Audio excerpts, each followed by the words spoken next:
guys, girls. 70-degree Husaberg owners. It looks like my FE570 has finally gone down. As you can see, she's mostly sumo. I mean, she's fully sumoed out, and I'm not particularly thrilled about laying her down, but she is an FE, and as such, she is designed to handle this, so I should be okay. I guess if I was really bold, I could have put her down the hill in the dirt somewhere, but I opted for the nice comfortable carpet.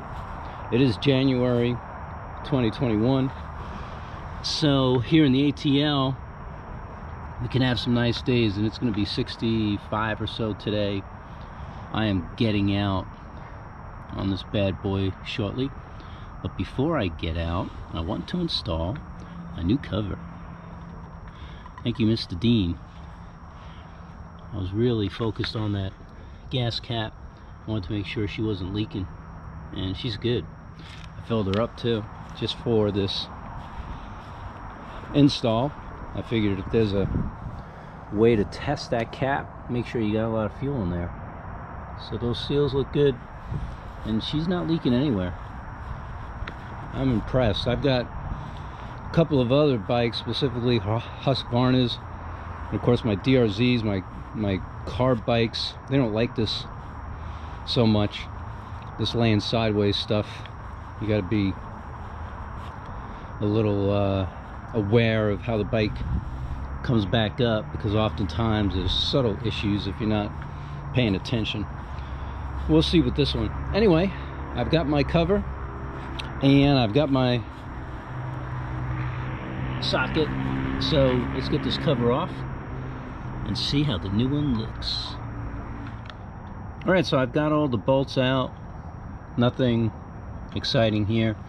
However, I do recall the original brake pedal bit into the cover, and that's something I don't want happening with the new one.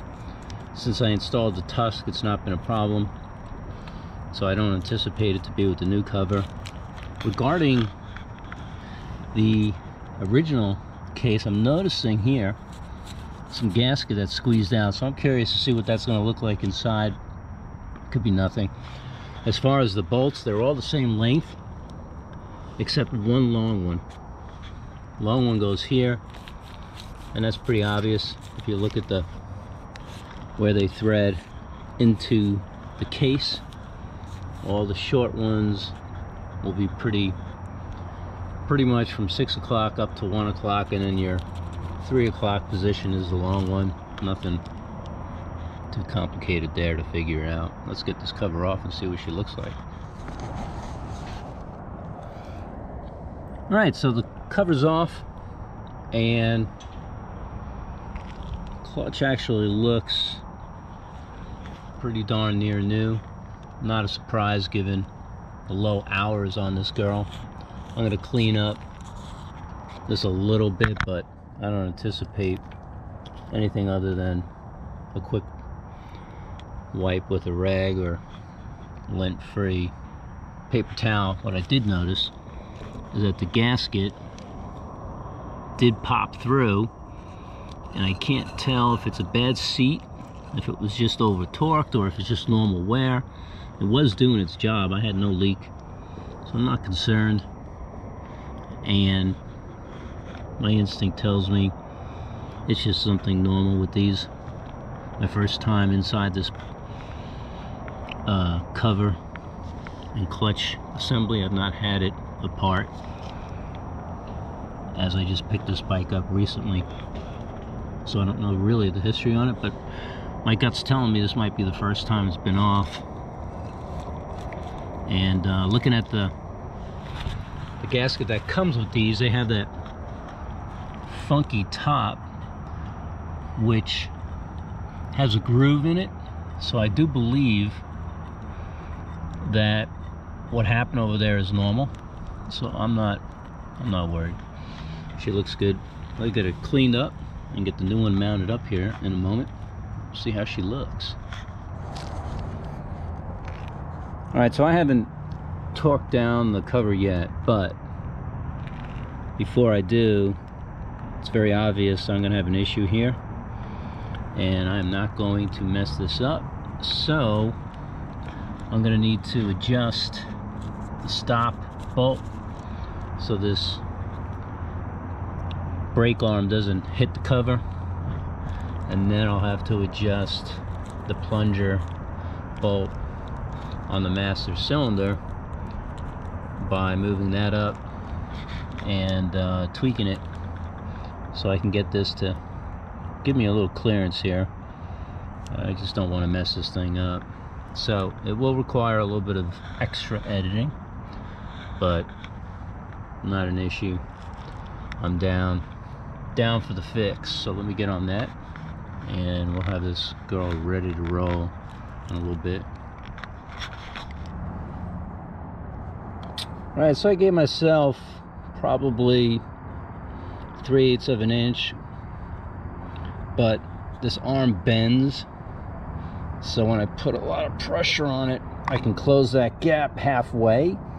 I think that's enough. In theory, I should not hit it unless I go down. So I'll take that risk. The edit was pretty cut and dry, and then I'll tweak the master if I need to, but it actually feels like I'm gonna like this better than the way it was before, because I had too much play in there. So this might have been this might have been something I needed to do anyway. So let's get these bolts tightened up, torqued down, and see how she looks. Get out on the road, baby. Alright, brother burgers, the cover is on, and I adjusted the brake pedal to where I'm very comfortable with it. I feel I have enough clearance in there. The bike's been upright for over 10 minutes, and I'm gonna give her a start up here just to make sure everything's good. I did not have anything leak. It amazes me. Pretty much every other bike that I've laid down to work on, I've got a few different Huskies, my DRZ, they all get a little particular about that. It's not the best idea to lay them down intentionally anyway. So I expect she'll start up pretty easy. She's all reliable in that regard.